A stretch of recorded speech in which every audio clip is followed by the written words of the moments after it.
Buenas tardes, amados hermanos, que el Señor les bendiga en esta hora.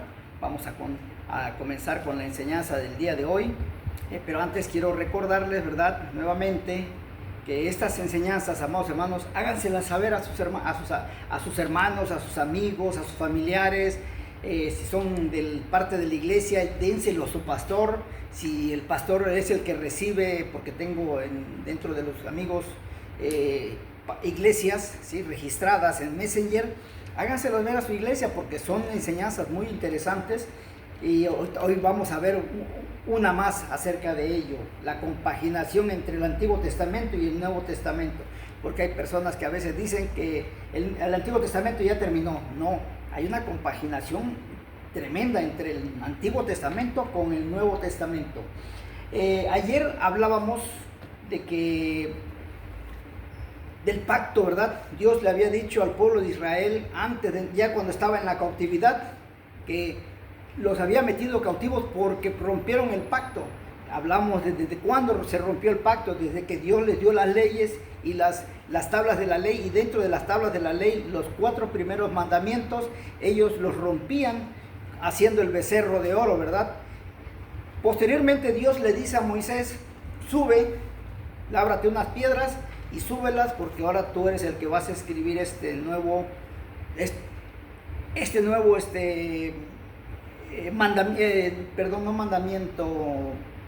pacto, este nuevo pacto, pero que ya va a incluir no nada más a la nación de Israel, sino también a los gentiles. Y ese nuevo pacto, ¿quién iba a ser? Nuestro Señor Jesucristo. Ahora bien, ¿cómo sabemos que si Israel iba a tener un proceso de 40 años de caminar por el desierto, pero al tercer mes, que fue cuando llegan al Sinaí, ellos mismos rompen ese pacto con Dios? ¿Cuál es la señal? Bueno, la señal es clara, es precisa, conforme a las Sagradas Escrituras, que cuando Moisés vuelve a subir nuevamente al monte Sinaí, y está otra vez 40 días y 40 noches, cuando él baja, el pueblo de Israel, que había salido espiritualmente sano de Egipto, Dios incluso los pasa en medio del mar para bautizarlos y hacer de ellos un pueblo santo, ¿verdad?, con ojos santos y puros, ¿sí? Cuando va bajando Moisés, ellos ven el reflejo de la cara de Moisés, de su rostro, ¿sí?, muy brillante, esplendoroso, y ellos no pudieron ver el rostro de Moisés. ¿Por qué? Porque ellos ya tenían ojos carnales, ya tenían ojos terrenales, ¿sí? Ya volvían a ser igual como todas las naciones, ¿sí? Entonces, cuando baja Moisés, pues ellos no lo pueden ver por el reflector que proyectaba. Le tuvieron que poner un lienzo para cubrirlo, pero lastimosamente, amados hermanos, esto significaba que a medida que Moisés, su brillo, su esplendor iba disminuyendo, el pueblo de Israel también le iba disminuyendo la gracia que Dios les había dado, ¿sí? Entonces, cuando ya Moisés ya queda con el cuerpo normal como el de ellos, entonces ya le quitan el lienzo y ya Moisés puede hablar con ellos. Pero eso significaba que el pueblo de Israel había perdido la gloria de Dios, la nitidez de la presencia de Dios, ¿sí?, proyectada en Moisés, ellos ya la habían perdido. Y ello da pauta a que cuando Dios le dice a Moisés: hazme un tabernáculo, pero va a haber un lugar donde vas a poner a la gente, y después vas a poner un lugar donde va a ser el altar. Allí la gente va a llegar con sus ofrendas, con sus peticiones, hacia mí, con un animal. En el pretorio vas a poner una mesa, vas a poner el arca del pacto que vas a hacer, ¿sí? Y dentro del arca del pacto vas a poner 3 cosas, ¿sí? Vas a poner la vara de Aarón, ¿sí?, pan y las tablas de la ley. Ahí esas 3 cosas vas a poner dentro del arca, ¿sí? Y arriba va a haber dos ángeles que van a estar con las alas unidas al centro. Se va a llamar la mesa del propiciatorio. Mucha atención a esta mesa del propiciatorio que iba a estar encima del arca del pacto. ¿Por qué? Porque ese propiciatorio dividía entre el lugar santo con el lugar santísimo. Y atrás de ese propiciatorio había el velo que rompe Jesús cuando muere. ¿Sí? Entonces, esa arca del pacto, del nuevo pacto, ¿sí? El arca de la alianza, ¿sí? Representa a Jesús, ¿sí? Es Jesús mismo, ¿sí? Por ello, dentro de esa arca estaba la vara de Aarón, que refloreció en forma de un almendro. ¿Qué significa el almendro en cuestiones espirituales? Autoridad y legitimidad. La autoridad de Dios y el que Dios es legítimo, el legítimo Señor del pueblo de Israel, el legítimo Señor de todo el mundo, ¿sí? Por eso el arca reflorece, ¿sí? Y ese es el arca que ponen dentro.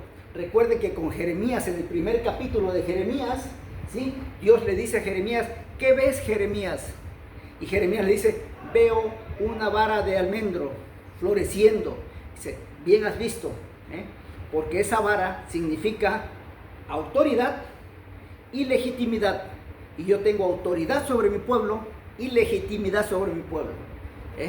Entonces, pero también había otra cosa, ¿sí?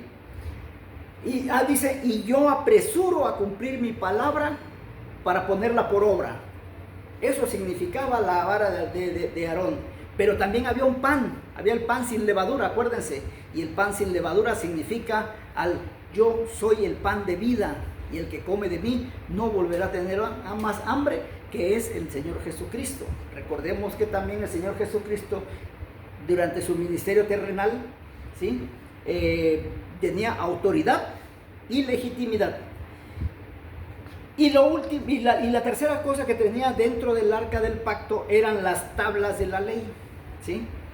O sea, el primero y el segundo pacto, ambos pactos, de los dos iba a ser uno. Entonces, el arca del pacto tipificaba a Jesucristo. ¿Y qué significaba el propiciatorio? El propiciatorio era Jesús, era nuestro Señor Jesucristo. Recordemos que en el libro de Lucas, en su capítulo 18, versículo 13, Jesús entra a una sinagoga y un hombre estaba orando y se golpeaba el pecho y decía: sé propicio a mí, que soy pecador. O sea, ¿qué significaba esto? ¿Qué tipificaba esto?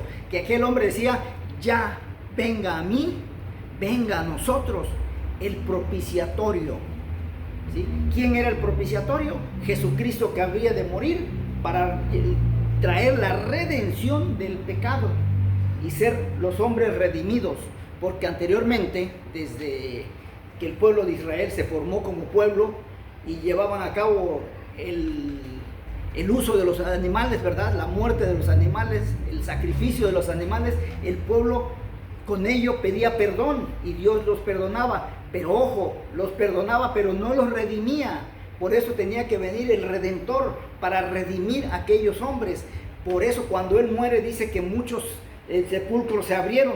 ¿Por qué se abrieron los sepulcros? Porque las almas estaban esperando a que viniera la redención. La redención es la que te lleva tu alma a la presencia de Dios, ¿sí? Entonces, si tú no eres redimido, tú no vas a ir a la presencia de Dios. Si tú eres un cristiano que dices que eres un evangélico, que tú estás por la sangre de Cristo y todo, si tú no estás redimido como debe de ser, no vas a ser parte del arrebatamiento de nuestro Señor Jesucristo por su iglesia. Tú no vas a ser parte de la iglesia.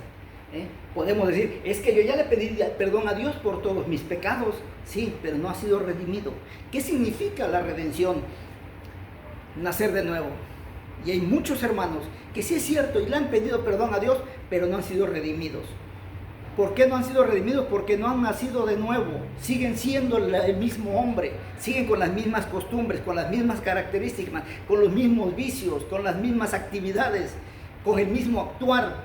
Eso es un hombre que no ha nacido de nuevo, no ha sido redimido, y ese no se va a ir en el arrebatamiento. ¿Se va a quedar a pasar la tribulación? Que Dios tenga misericordia de él. ¿Sí? Hace unos días me hizo una pregunta una persona, me dijo: oye Juan Carlos, ¿por qué dicen que si Dios dijo dentro de sus leyes, no tendrás dioses ajenos delante de mí, ni te arrodillarás a ninguna imagen, ya sea del cielo o de la tierra o del mar?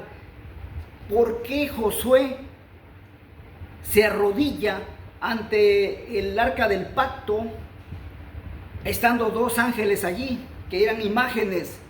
Amados hermanos, no sé si nos hacemos o somos, ¿sí? Nos hacemos porque no queremos entender como debe de ser y no leemos las Sagradas Escrituras como debe de ser, y somos porque no queremos leer la Biblia como debe de ser, bajo la inspiración del Espíritu Santo, ¿sí? Porque les acabo de explicar con palitos y manzanas que el arca del pacto y la mesa de la preposición es Jesucristo. Cuando sucede el caso de Josué acababan de obtener una gran victoria cuando cruzaron por Jericó. Entonces había una nación que se les había puesto encima, enfrente, que se llamaba Jaí, y Josué manda a unos hombres a pelear contra Jaí, y Jaí los vence, mata aproximadamente como a 30 hombres, y Josué pues se consterna, porque ¿cómo es posible? Tuvimos una gran victoria contra un gran pueblo, una gran nación, y con estos hombres perdimos. Entonces Josué, desesperado y triste, se rasga la ropa, se pone ceniza y se postra ante el arca del pacto, que sí es cierto tenía dos ángeles, pero esos dos ángeles eran los que resguardaban al Señor Jesucristo, ¿sí? Porque el Señor Jesucristo era esa arca, era ese propiciatorio.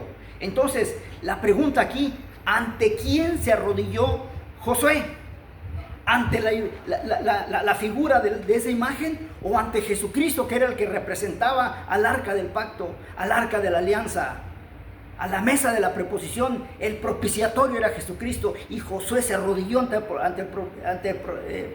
la mesa de proposición, ante el arca del pacto, y lloró. Y entonces Dios, cuando le dice: levántate, porque no hay aquí existe un problema, el pueblo pecó, hay uno pecador, alguien tomó algo que no debía de haber tomado. Y cuando sacan a relucir quién fue el que pecó, descubrieron que un hombre llamado Acán había tomado algunas cosas de Jericó, cuando no las debió haber tomado. ¿Y qué fue lo que pasó? Provocó que 30 hombres murieran, y como resultado de ello tomaron a toda la familia de Acán y las mataron, ¿sí? ¿Por qué? Para aplacar la ira de Dios, porque cuando Dios dice: no hagas esto, no lo hagas. Y eso va para las iglesias ahorita. Si Dios en su sagrada palabra no ha dicho que hagas tal cosa dentro de los templos, no lo hagas, no lo hagas, no lo hagas, ¿eh?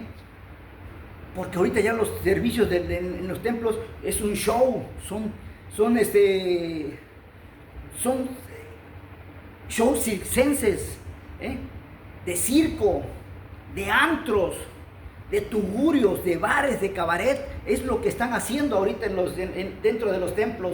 En el tabernáculo que mandó a poner Dios, la mesa de la preposición, ¿saben? En el templo, ¿saben qué lugar ocupan? ¿Quiénes son los que ocupan ese lugar ahorita? El grupo musical. Dile al grupo musical que se ponga a un lado, y se ponen todos al brinco, todos se enojan, todos se molestan. ¿Por qué? Porque no quieren estar allá, quieren estar como muñecos, ¿sí? como si fueran la gran cosa de la iglesia, enfrente donde estaba inicialmente el arca del pacto y la mesa de la preposición, que era nuestro Señor Jesucristo. Amados hermanos, rectifiquen sus servicios devocionales, rectifiquen sus servicios que le hacen en honor a Dios, porque eso en honor a Dios está de por medio, amados hermanos, la vida eterna. A comparativa de que 1, 2, 3 fulanitos se enojen, y los danzarines, el shofar, las cruces que meten allí y cuantas cosas más que son anatema a Dios. ¿Y qué es un anatema? Una abominación para Dios. Que Dios los bendiga. Soy Juan Carlos Muñoz. Mañana continuamos con nuestra enseñanza. Hasta pronto.